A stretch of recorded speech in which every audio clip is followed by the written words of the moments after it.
Today we're going to talk about the Bernie Sanders 2020 presidential campaign and how they recently got caught not paying their staffers the $15 minimum wage, which they're trying to push on all of the country.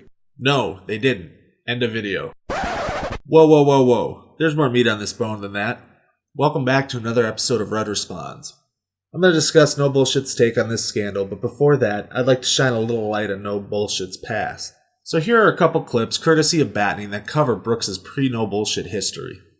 No Bullshit actually started his bullshit videos back on his previous channel called Brooks Show. It's another completely unoriginal YouTube channel where he made Vine compilations and movie goofs and even a fucking bad lip reading knockoff. Once Brooks Show completely dried up, he moved on to start the No Bullshit videos on a separate channel called No Bullshit. It's like Penn and Teller's old HBO show Bullshit, but without the humor or any research, or, well, any personality for that matter. He's also a complete dumbass. I don't mean that in a playful sense. I mean it in the most sincere way possible. You're so dumb, man. You sound like a fucking idiot. Given his trend hopping with the Brooks Show, the easiest trend to jump on in 2016 was the anti-SJW genre, which was blowing up. He's just a lazy grifter with lazy content, as we'll see clearly when we get into this video.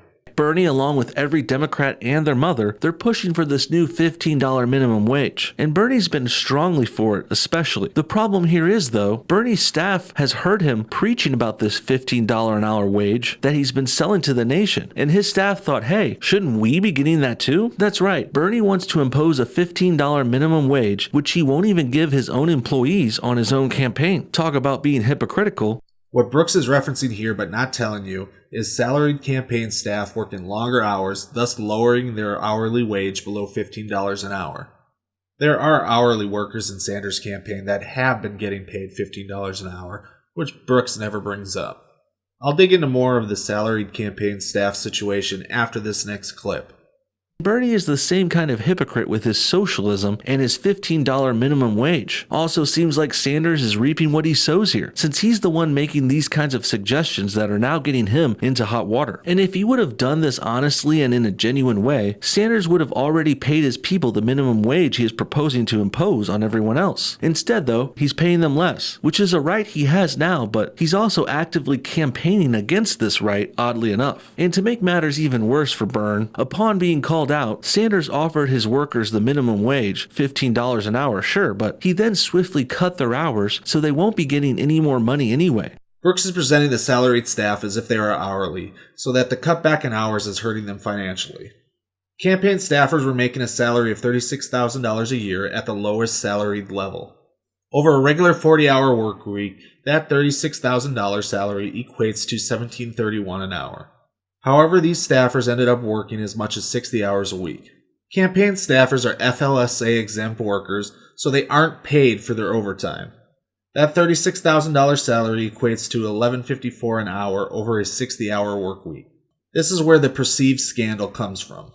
What Brooks leaves out with the hours being pulled back is that it was temporary until the campaign and the union could come to a new agreement. Now what's funny is that new agreement was announced 2 days before Brooks uploaded this video. It's just a perfect example of how lazy Brooks is with his content, but I wouldn't expect anything less from a grifter like him.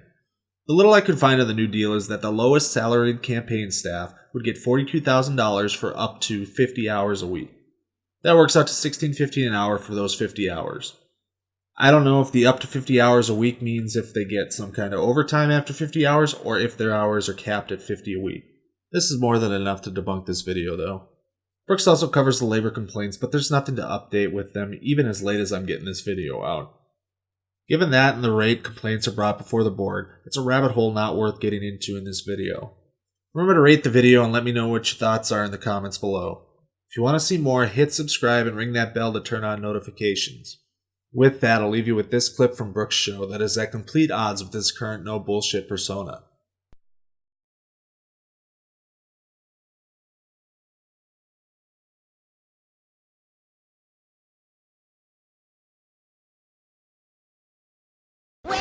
Kim Davis is the bitch, she's a big fat bitch, she's the biggest bitch in the whole wide world. She's stupid bitch, she's a big dumb bitch, she's a bitch to all the boys and girls. Yeah, I did it, because of the Bible.